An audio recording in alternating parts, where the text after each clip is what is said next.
Hello, hi. I hope that you are enjoying your current read. And if you are new here, hello, I am Srishtha. I usually yap about books and every other thing that makes my little heart happy and gives me some joy. So if that is something that you think you would enjoy, consider subscribing. As the year is coming to an end, everywhere I look, I see these wrapped lists everywhere, top artists, top books, top music. But what no one is talking about is the books that we did not read this year, the books that we did not finish actually. So I am here with my humongous pile of did not finish books that I started this year, but somehow I just couldn't make myself sit through it and finish. Not necessarily they are bad books. Actually, these are the books that I was enjoying, that I am enjoying, but I just felt like it was not the right time to finish the book and started something new altogether. And just like that, we have 11 books. 11 books that I started reading this year and did not finish. So, without further ado, let's just get into the video. The most recent book that I picked up and I want to talk about is The Girl on the Train. It does not essentially fall into the other books that are mentioned in this huge pile because I have just started it, but I have not finished it, right? So it also falls into this category. I started this with a few members of a book club. As December approached, we decided that it is the right time to pick it up. It's the perfect time for a thriller. So yeah, The Girl on the Train. If you have not heard of it, it is a thriller with an undeniable narrator. That's all I know. That's all I know, and that's all I have understood in the 20-25 pages that I have read of this. The next book that I started, and it was also for a buddy read. Actually, it was the book of the month for a book club that I am a part of. This is Sally Rooney's Intermezzo, and this is one of those books that took the bookish community by storm. And there have been people who have very contrasting opinion about this. There are a lot of people who say that this is the best work of Sally Rooney. She is more defined, more refined in this work. And there are also a bunch of people who enjoyed all of her works but could not quite fit this one into this, this Rooney-esque genre that Rooney has created for herself. This book basically revolves around two brothers who have recently lost one of their parent, and they are coping up with that loss in their own separate ways, and the new connections that they have been forming along the way. And nothing much is happening the way it is in Rooney's book, but I am really enjoying her writing, and I have been really enjoying this. It is just a slow read. That's all. I think I'm taking my time. Usually Sally Rooney books are the ones that I read for a month or two. So I started this back in November, and I think I am gonna take this to 2025 with me as a current read. So yeah, I am hoping to like this one. The next book that I want to talk about is One of Us is Lying. I picked it up about 2 months back and I started reading it. It is essentially a thriller. In this, there are 5 classmates who are caught in a detention, and meanwhile they are inside the classroom, one of their friend dies. Not exactly friend, but a person, a classmate of theirs. And obviously the 4 people inside the classroom are now suspects, and they all have their secrets to hide. And that's basically the premise of the book. But the thing is that it is written in this very American high school vocabulary, and I don't know, I just felt like I have matured out of it. It's not something that I thoroughly enjoy at this point, until unless it's very heartwarming, very cozy. So yeah, I will not say that I am enjoying this as much I expected it to be, because it is a very well renowned book in the genre of suspense thrillers. And it is also made into a Netflix series, but as of now, I am 140 pages in, and I feel like it's not worth the hype. It's not bad. It's not outrightly bad. And as I am invested in the story, I feel like I have to know how it ends. But I'm not very sure. So let's see. Let's see if I actually finish it, and if I do, obviously I'll tell you guys my opinion about it. The next book that I want to talk about is World's Best Ex-Girlfriend. This is a Durjoy Datta book. And me and Durjoy Datta, we go a long way back. I have read his work when I was back in school. I was 12, 13 at that point. And at that point of time, teenage girls ate his books like crazy, okay? They just ate it up and left no crumbs. And he was one of the best-selling author even then. And he is still now. But one of the greatest things that I have understood about Durjoy is that I have not continuously been reading his books. I have read his books when I was a teenager. I liked it then. Then I became a young adult and I have read a few Kafka and Murakami and Dostoevsky here and there. And I feel like my reading experience has evolved at that point of time. And I remember it was the time when I was on my biggest and longest reading slumps, and the book I picked up to get out of that slump was The Girl of My Dreams by Durjoy Datta. It was years after reading his books, and I enjoyed it. I thoroughly enjoyed it. And then I didn't read anything by him, and now here I am with a book of his, and it is actually part of a series. I was not aware of that. I picked it up and then one of my friends told me about it, but I am actually enjoying it. The love story, the people, the way they communicate, the way they talk, it feels very realistic. And I feel like Durjoy Datta has been actually evolving himself for the readers that he's targeting. And I feel that is one of the greatest qualities of a writer. So I am really looking forward to finishing this and giving you all my final takes about this. Okay, the next book that I want to talk about, it is the book 4, the finisher of the Dark Verse series. I loved the third book, that is The Emperor. The Predator and the Reaper were good enough. They kept me hooked and I wanted to read more. So I read the 3 books, and I feel like the Dark Verse series takes a halt between the third book and the other 3 books. And also the last book was supposed to come out in November, and I knew that the series is gripping. So I was keeping myself on hold so that, like I have read 3 books and I knew if I start reading the next book, I will fall into that trap where I have to read each and every book one after the other just to know what happens in the end. So I think I waited too long and I kind of distanced myself from the whole story, and it is really very difficult for me to get back into that mindset of reading a dark romance and finishing this. But I know that I'll enjoy this, but I don't know what I'm waiting for.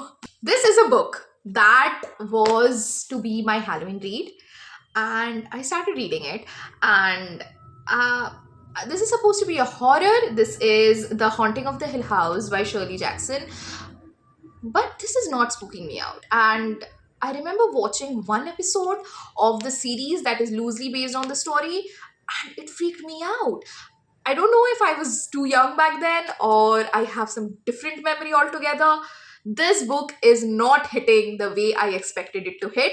It is basically about a bunch of people who go to this house, who are invited to this house by a professor who is essentially studying about paranormal creatures. And there is no such creature as such, but the house in itself, the Hill House, is haunted.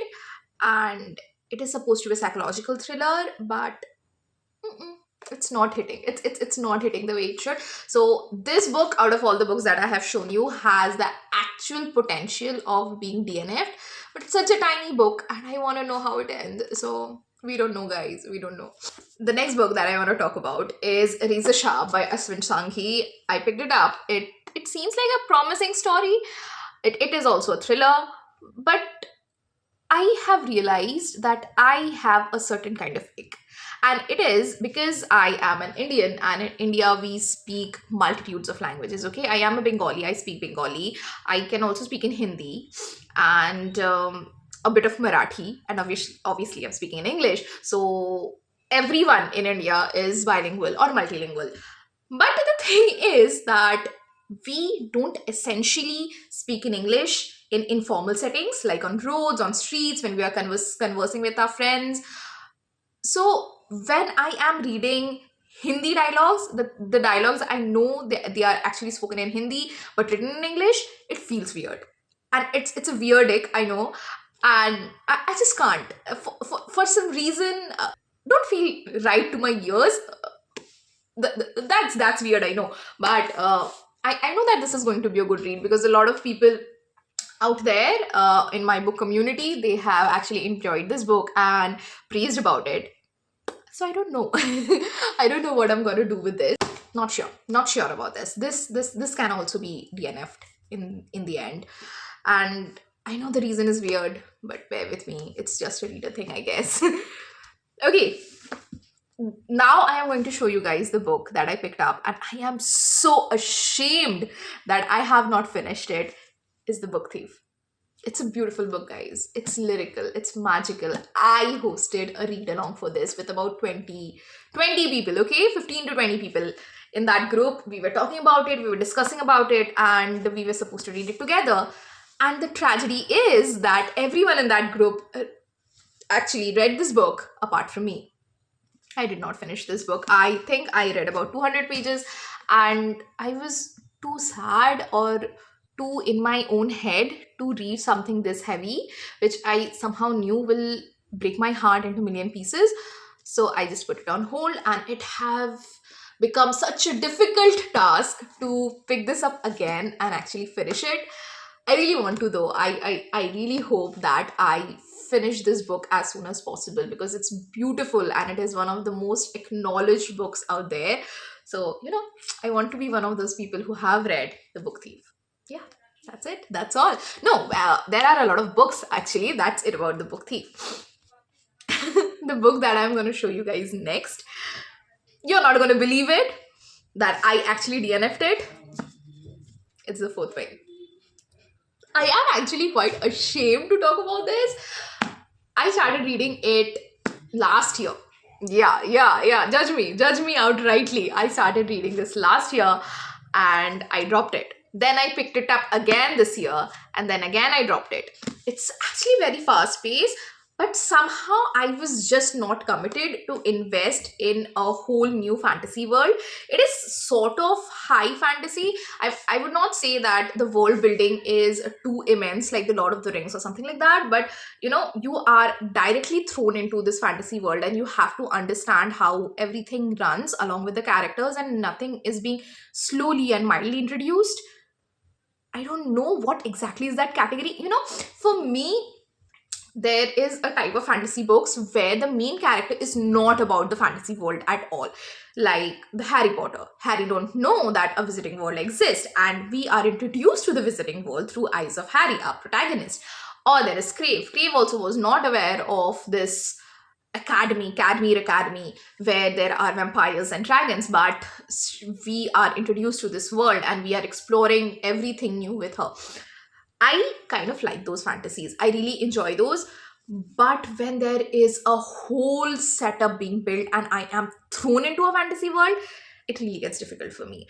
And I just couldn't find the courage to commit myself to this. I'm looking forward to it, but I am not sure when I'm gonna commit to this. So probably when all the 3 books are out and I just sit down and decide to read them all in one go. Yeah, that's the plan. I think I'm gonna read it then. Here is the 3rd book of Crave. I started reading the series last year and the similar thing happened, right? In the 2nd book itself, a major plot point or a major milestone of the series which was a major milestone of the book was achieved and a lot happened. Okay, there was also cliffhanger. Just could not put myself through this 680 pages. I was just not ready to put myself through this 680 pages of a world I already knew. I wanted something new. I just couldn't find the courage to commit myself to this. My brain work in different ways, I'm telling you guys.